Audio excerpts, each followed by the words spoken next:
Miss this mess unravel. I want people to see him and understand who he is.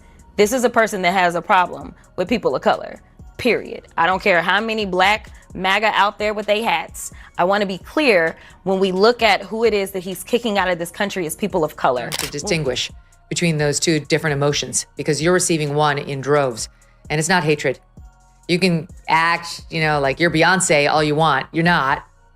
And just like her, you can play the victim when you're not. But you're going to have your hands full with people laughing at you because you behave so foolishly. Everyone's saying the same thing out loud now. Jasmine Crockett walked into a viral thunderstorm, and Megyn Kelly didn't just weather it. She redirected the lightning, bottled it, and labeled it Exhibit A. Yes, that clash you saw lighting up your feed is real. The clips are everywhere, and the punchlines are writing. No, he's got something to hide. That's the only reason it's not out there. If this had anything to do with Democrats, baby, it would have been on day one. That promise would have been fulfilled. But he wanted access to those files, and he wanted to see how bad it looked. We don't hate you. We don't care enough about you to hate you. We just see that you're a fool. You make a fool out of yourself virtually every day. That's why we talk about you. We're laughing at you. We're making a mockery of you. You're making a mockery of yourself. It's not hatred. Themselves. That's the click confirmation. Here's the public sentiment. Crockett didn't get debated. She got deconstructed. But here's the contrarian twist you weren't expecting. This wasn't about who could yell louder or deliver the spiciest one-liner. It was a live stress test. About Jasmine Crockett. Oh boy. She seems like a nightmare. She's delightful. What's that like to work against her? So she serves on oversight committee with me, and she's on my Doge subcommittee. Great. Yeah. I'll tell you, one of the funny things was we were having a committee hearing on oversight, and it was really late at night. And I was really irritated because I'm always like, why can't we work normal work hours like regular people, 8 to 5? I don't know what's wrong with Congress that we're always doing crazy things at 9, 10, 11, 2 a.m. under Nancy Pelosi. So we're on the oversight committee, and she is running off her mouth, and I shot at her about her massively huge fake eyelashes. Yeah, this made news. Yeah. Of substance under pressure, and the moment someone turned down the volume, the arguments that depended on noise started to wobble. Quick proof? The internet kept replaying the same sequence. Crockett's high-octane theatrics on one side, Kelly's unflinching calm on the other, and the room behind the scenes, so much worse. You're not even beloved by your staff. Like, you alienate everyone. The people who know you best don't like you. The people who are just glancing at what you're putting out there publicly don't like you. So who likes you? It has nothing to do with your skin color either. There was a Republican star named Mia Love, who happened to be a black woman, who rose in the halls of power in Congress. Unfortunately, we lost her last year to cancer. But Mia Love didn't attract this kind of negative attention. So if it were just your skin color, that would have happened to her too. But it didn't. Slowly deciding which felt more credible. Stick with me, because in the next few minutes you'll get 3 things. Exactly how the meltdown started, why the calm dismantling beat the spectacle, and the deeper expectation versus reality gap that turned a skirmish into a cultural moment people won't stop quoting. Let's start with the second best point first.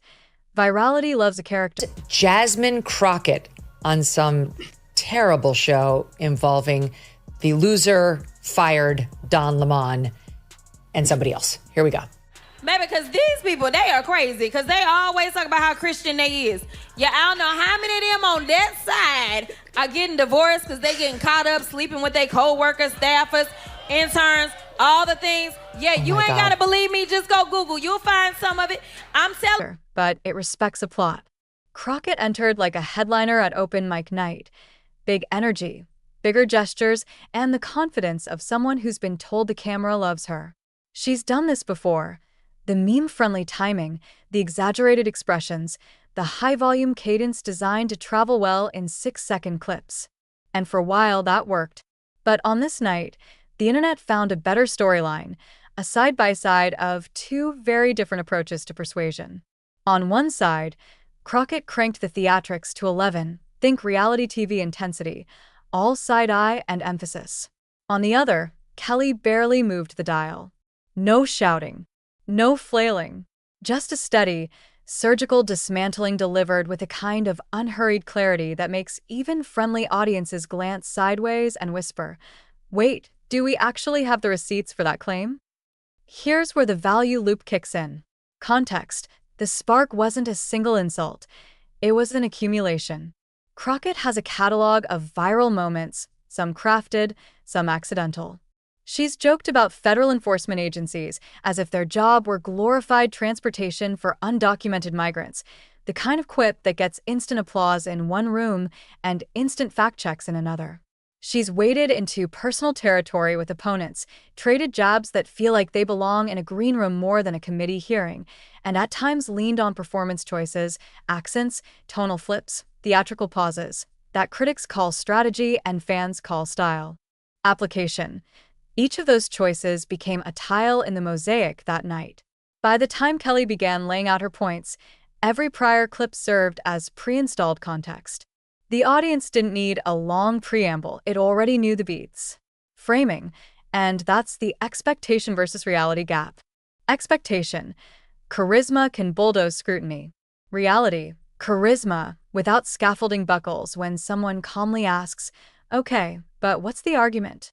Hold that thought because the strongest point lands here. Stillness can be violent, socially, rhetorically, politically. Kelly's advantage wasn't superior volume, it was superior oxygen control. She let Crockett breathe, and in that oxygen the theatrics looked louder. Yes, but also thinner. Every time Crockett gestured, Kelly's stillness sharpened the contrast. Every time Crockett reached for a zinger, Kelly reached for a claim. The vibe quietly flipped. One person trying to be unforgettable versus one person trying to be undeniable. And when unforgettable meets undeniable, the share button chooses the latter. You could feel it in the comment sections. The laughter wasn't just at the lines. It was at the dawning realization that someone had brought choreography to a logic exam. Let's build the next loop. Context. There's a pattern of small tells that audiences pick up, even if they can't name them. A performative laugh that arrives a beat early. A dramatic pause that hints at a punchline but lands as a placeholder.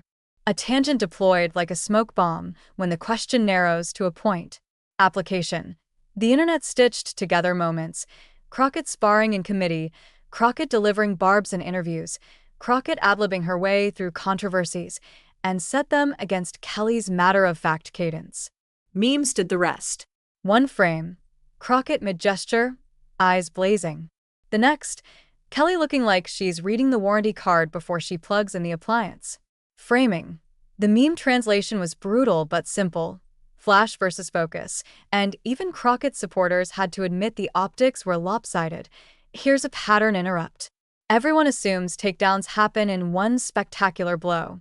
They don't. The most effective ones happen in inches. An eyebrow that doesn't lift. A rebuttal that doesn't rush. A question that refuses to chase the bait. That's what happened. Kelly didn't sprint. She escorted. She took a claim, turned it gently, held it to the light, and let the audience see the fingerprints. You don't need a knockout when the opponent keeps leaning over their own feet. Now a callback to those earlier tiles because they matter. There were allegations floating around about how Crockett treats her staff. Stories that, fair or not, became shorthand in certain media corners for how she carries herself when the cameras aren't rolling. There were comments about personal appearance tossed around in hearings like confetti, cheap shots that create noise but burn credibility on contact. There were the accent switches that critics pounced on as inauthenticity, while fans defended as code switching or performance. Every one of those moments followed Crockett into this exchange like background actors in a scene, silent but present, coloring how new footage gets judged. That's the cost of leaning on virality as a personality test. Your outtakes are always admissible. Mini cliffhanger. What about the line that pushed people from eye roll to recoil? There was a moment in another setting where she used a demeaning nickname to refer to a political opponent who uses a wheelchair. You don't need to repeat the slur to remember the point. It landed like a joke, but it traveled like a confession, and it clashed with the very activism space many of her allies claim as home base. That contradiction didn't dominate the night, but it echoed. And when Kelly sat there, unflustered, trusting the audience to connect that echo to the present scene, the room did the work for her. Let's loop it. Context. Social media has a delayed conscience. It laughs first, then later decides whether it should have. Application. The replay value of Crockett's loudest moments dwindled once people started rewatching for content instead of charisma. The comment sections shifted from bars to, but what's the point? Framing. The expectation was that big energy would bulldoze calm analysis. Reality. Big energy hits a wall when someone answers, cool performance, now let's read the label. Another pattern interrupt. It wasn't just a Kelly Crockett story. It was a study in how audiences choose memory.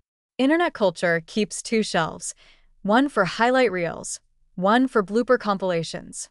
Crockett aimed for the first and landed on the second, not because she lacks talent, but because talent without targeting becomes noise. She wanted the poster. She became the reaction GIF. Meanwhile, Kelly didn't even audition. She let the edits favor her by refusing to produce any. No exaggerated faces. No bounce house cadences. Just sentences that survive captions that we need to talk stakes because politics isn't theater until someone has to govern. Theatrics can recruit. They can't negotiate. You can Instagram a moment into a movement, but you can't legislate with a meme. That's the ground truth. And when Crockett chose performance as a primary tool, she invited opponents to test whether the scaffolding underneath could hold. On this night, it didn't. The second Crockett met resistance that didn't mirror her intensity, the seam showed. That's why the meme factory didn't just mock, it converted.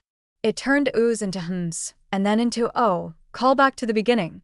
Remember the promise that you'd see why calm dismantles